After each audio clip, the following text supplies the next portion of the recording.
Performative reading has been discussed a lot at the moment, and it's one of those things that, like, I see the arguments both ways. I want so desperately to agree with, yeah, everyone should be authentically, genuinely engaging in books and reading them and stuff. I want, in my heart of hearts, to be on that team, and I'm just kind of not.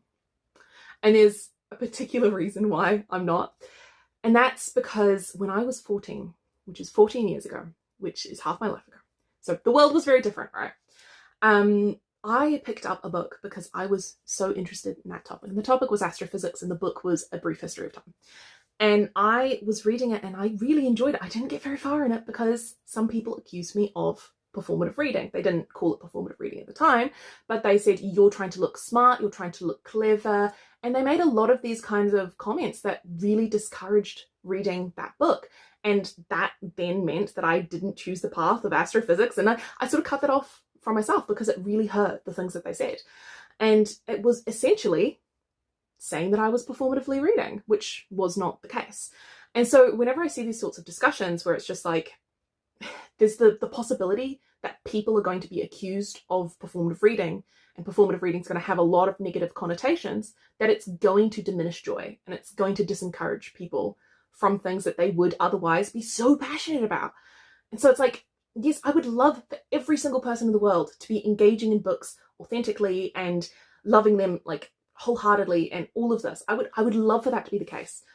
But I would rather accept some people holding books up as props and this, that, and the other. I would rather that being a thing than people just not engaging at all. So I'm kind of okay with performative reading.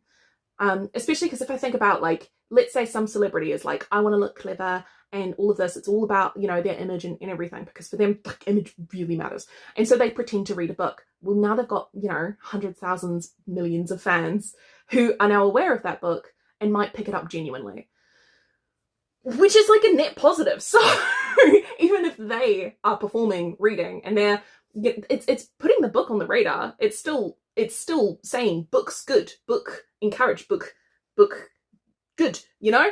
So it's like my gut instinct is like performative reading bad, and then it's just like the more I think about it and the more I think about like my situation with astrophysics and all of that, the more I'm just like, performative reading good, performative reading not so bad.